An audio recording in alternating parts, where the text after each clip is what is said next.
श्री शिवाय नमस्तु भीम हर हर महादेव। स्वागत है आपका हमारे चैनल वास्तविक जानकारी पर। दोस्तों 22 जनवरी द्वादशी तिथि दिन सोमवार ऐतिहासिक दिन जिसका 500 वर्षों से हम सभी सनातन धर्म को मानने वाले व्यक्ति इंतजार कर रहे थे। रामलला अपने स्थान पर विराजमान होंगे और घर घर में खुशियों के भंडार भरेंगे। आप सभी को रामलला के उनके स्थान पर विराजित होने की बहुत सारी शुभकामनाएं। और इस दिन जो है आप सभी को सरल सरल से 5 कार्य अपने घर पर जरूर से करने हैं ताकि जीवन में हम सभी के खूब खुशियां आए और परिवार सुख समृद्धि करे और रामलला हमें भी अपने द्वार पर आमंत्रित करे और हम सभी भी अयोध्या जाकर उनके दिव्य दर्शन कर पाए और उनकी छत्रछाया हमारे घर परिवार पर सदा सर्वदा के लिए बने रहे। तो वीडियो में पूरा ध्यान से बने और समझे सुने कौन से ऐसे कार्य करने हैं जो हमें आवश्यक रूप से घर में महिला खास तौर पर जो पुरुषजन होते हैं वे घर से बाहर कोई ना कोई कार्य के लिए जाते हैं धन अर्जन के लिए, परंतु महिला कोई भी कार्य करती है तो का पूरा सुख उसके परिवार को प्राप्त होता है।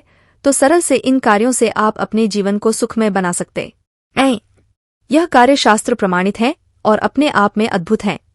तो देर न करते हुए शुरू करते हैं। सबसे पहले श्री रामचंद्र जी का वंदन ध्यान करते हुए उनका स्मरण आप सभी मेरे साथ करें। राम राम, जय राजा राम, राम राम, जय सीता राम, जय श्री राम, जय हनुमान। श्री शिवाय नमस्तु भीम। ऐसा दुर्लभ संयोग, ऐसा पवित्र दिन बहुत वर्षों बाद आया है। दिव्य सोमवार का दिन है, महादेव का दिन है, द्वादशी तिथि है। एकादशी व्रत के बाद जो द्वादशी होगी उस दिन और 22 जनवरी जो कि पावन पवित्र अपने आप में श्रेष्ठ दिन है। इस दिन को एक ऐसे दिन के रूप में जाना जा रहा है जो कि स्वर्ण अक्षरों में हिंदू धर्म के अध्याय के स्वरूप में लिखा जाएगा। आप सभी को सरल से कार्य करने हैं, देर न करते हुए शुरू करते हैं। सबसे पहले हम सभी के बस की बात नहीं है क्योंकि जी ने स्वयं आग्रह किया है कि वहां जाकर जो है हम सभी इतना संभव नहीं है क्योंकि सारी व्यवस्थाएं अव्यवस्थित हो सकती है।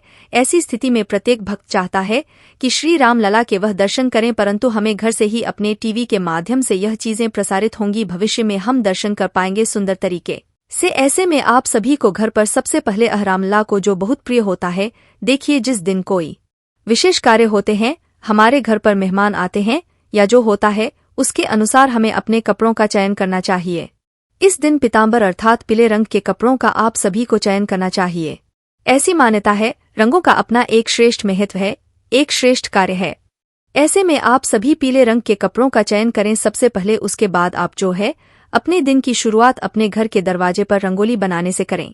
रंगोली बनाना सबसे शुभ कार्य के रूप में जाना जाता है और यह दिवाली के स्वरूप में हमें दीपोत्सव के स्वरूप में दिवाली के जो है इस दिन को बनाना है, अपने घर को सजाना है।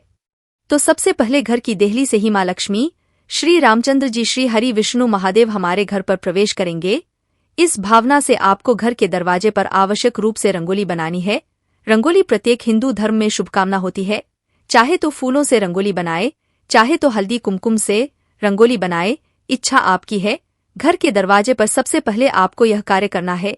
उसके बाद आप सभी को आप चाहे तो घर के दरवाजे पर हल्दी कुमकुम से स्वास्थ्य बना सकते हैं। घर के दरवाजे को आप सुंदर तरीके से फूलों से सजा सकते हैं और साथ ही आप सभी पान के अशुभ के पत्तों का तोरण इत्यादि भी लगा सकते हैं। इच्छा आपकी है। तो सबसे प्रथम सरल सा कार्य आपको यह करना है। दूसरा, कहीं आसपास श्री हरि विष्णु का मंदिर है, रामलला का मंदिर है, राम जी का, सीता जी का, तो वहां पर भी आप अपने हाथ से रंगोली बनाते हैं तो बहुत ही शुभ है। आपके जीवन में खुशियों के भंडार निरंतर भरते रहेंगे। घर के आसपास कोई मंदिर है, यह शुभ कार्य करें घर पर तो आप करेंगे ही। ऐसे में यह कार्य करने के बाद बारी आती है दूसरे कार्य की। इस दिन रसोई घर में मीठा बनाना है। बाहर से मिठाई ला रहे हैं क्योंकि शुभ दिन होता है तो मीठा बनाए और खाए बिना कोई भी कार्य अधूरा है। तो ऐसी स्थिति में आप सभी को घर पर कुछ मीठा बनाना है। मीठा आप मिठाई बना सकते हैं, खीर बना सकते हैं। अपनी क्षमता सामर्थ्य जो है शक्ति अनुसार आपको कार्य करना है। आप सभी को जो है यह मिठाई सबसे पहले भगवान जी को भोग लगानी है क्योंकि दिन है। उसके बाद अपने आसपास भोग को जो है 1-1.5 घंटे के भीतर उठा लिया जाता है। भगवान जी उसे आस्वादन कर चुके हैं, ग्रहण कर चुके हैं। उस प्रसाद को सभी भक्तजनों में वितरित करना है। घर के आसपास कोई मंदिर है तो वहां वितरित करें, अड़ोस पड़ोस में वितरित करें। इस दिन के लिए हमारे शास्त्रों में कितने धक्के खाए हैं, कितनी लाठियां खाई हैं, कितने व्यक्ति दुख पाए हैं, आप सभी जानते होंगे। ऐसा शुभ दिन बहुत वर्षों बाद आया है तो इस दिन को हमें ऐतिहासिक बनाना है और मिठाई का हमें वितरण करना है। 2 कार्य हो गए, बात कर लेते हैं तीसरे कार्य की। तीसरा, दीपोत्सव करना है, दिवाली की तरह इसे मनाना है।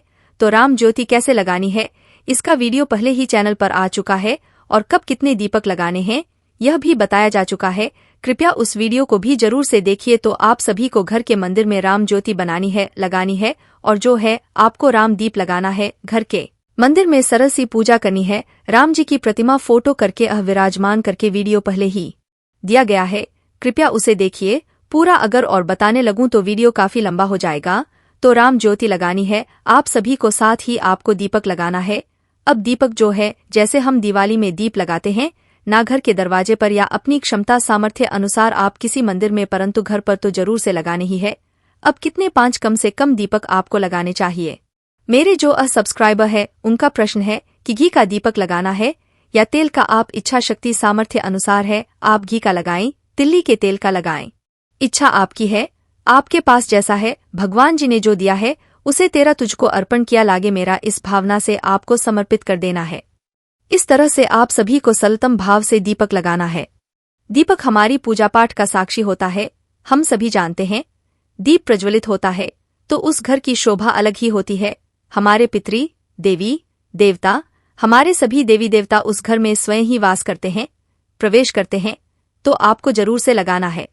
साथ के साथ इस दिन आप सभी जानते होंगे 108 सामूहिक जाप जो है कहा गया है, जो निवेदन कर रखा है राम भक्तों ने। और साथ ही राम भक्तों के लिए मोदी जी द्वारा और श्री रामचंद्र जी के अयोध्या जन्मभूमि से जो पत्र आया है उसमें स्वयं साफ शब्दों में लिखा गया है कि इस दिन किसी आसपास मंदिर में बैठकर या अपने घर पर ही, आप मंदिर घर पर ही मंदिर स्वरूप है, तो वहीं पर महिलाओं को बुलाकर या पुरुष जन को बुलाकर घी कीर्तन आरती भजन करने हैं, पूजा पाठ करनी है, श्री रामचंद्र जी की जय जयकार करनी है, और विजय मंत्र का जो है जाप कर सकते हैं, हनुमान चालीसा का पाठ कर सकते हैं, सुंदरकांड, राम रक्षा स्तोत्र का सामूहिक पाठ कर सकते हैं। सामूहिक रूप से संभव नहीं हो तो अकेले में भी किया जा सकता है, परंतु सबके साथ मजा ही कुछ और है, आप सभी जानते होंगे। तो इससे तो बहुत अधिक सुंदर राम में माहौल हो जाएगा। तो इस तरह से आप सभी को सरल सा यह कार्य भी करना है। आसपास है तो वहां जाकर करें, नहीं तो घर पर भी आप सभी महिलाओं को एकत्रित कर राम धन कर सकते हैं। इच्छा शक्ति आपकी है, इस तरह से आप सभी को यह कार्य भी करना है। साथ के साथ पूजा की बात हो गई, वस्त्र की बात हो गई, मीठे की बात हो गई और कार्य की बात हो गई। इस दिन आप सभी किसी गरीब जरूरतमंद व्यक्ति को जो है बहुत सुंदर भाव से किसी की मदद कर देते हैं। माँ तुलसी का पूजन करेंगे, क्योंकि द्वादशी तिथि है तो एकादशी व्रत का पारण होगा, तो द्वादशी को तुलसी पूजन हमको जरूर से करना है। घर के दरवाजे पर तुलसी माँ लगी होती है तो उस घर की शोभा ही कुछ अलग होती है। रामचंद्र जी के सभी स्वरूप, श्री कृष्णा स्वरूप, श्री हरि विष्णु के स्वरूप को तुलसी बहुत प्रिय होती है। तो तुलसी माँ की कथा का श्रवण करें, तुलसी पूजन करें, तुलसी माँ में दीप प्रज्वलित करें, और आवश्यक रूप से श्री हरि विष्णु का यह राम स्वरूप में तुलसी को प्रसाद के रूप में भी वितरित करने का सुख बहुत अधिक होगा। किसी गरीब जरूरतमंद व्यक्ति की सेवा कर देते सामूहिक रूप से अनावश्यक धन व्यय करने की आवश्यकता नहीं है, खर्च करने की आवश्यकता नहीं है। साधारण सरल तरीके से राम धुन करें, छोटा सा मिष्ठान इत्यादि आप वितरित करें, और साथ के साथ रंगोली बनाएं, और साथ ही जो है राम प्रभु का भजन करें, हवन इत्यादि कर सकते हैं। और साथ ही कुछ पैसे एकत्रित कर मात्र 10-10 रुपये, 20-20 रुपये भी आप एकत्रित कर लेंगे बहुत सारी संख्या में। तो किसी जरूरतमंद जो कि सर्दी में परेशान हो, अगर उसकी आप मदद कर देते हैं ना, तो साक्षात प्रभु राम की आपने कर दी। जो हमारे श्री रामचंद्र जी हैं वह हनुमान जी महाराज हैं, वह भक्तों की खासतौर पर जो राम भक्त होते हैं, गरीब हैं, जरूरतमंद व्यक्ति हैं, उनकी मदद आप कर देते हैं, तो प्रभु कृपा के आप सबसे पहले जो है पात्र होंगे। इससे पहले चैनल पर वीडियो दी गई है कि जो पीले चावल हम सभी को प्राप्त हुए हैं उनका क्या करना है, और जो पीले अक्षर हैं जो निमंत्रण पत्र के हैं वह कहाँ से आपको प्राप्त करने हैं। कृपया उस वीडियो को देखकर जरूर से नई आप सभी ले सकते हैं। इस तरह से आप सभी को सरल से कार्य करने हैं, जरूरतमंद व्यक्ति की आप सेवा करते हैं तो हनुमान जी महाराज और सभी देवी देवताओं की कृपा प्राप्त होती है। साथ ही प्रभु करते हैं, कहते हैं, निर्मल मन जन सोम मोमोह पावा मोह छल छिद्र कपट न भाव।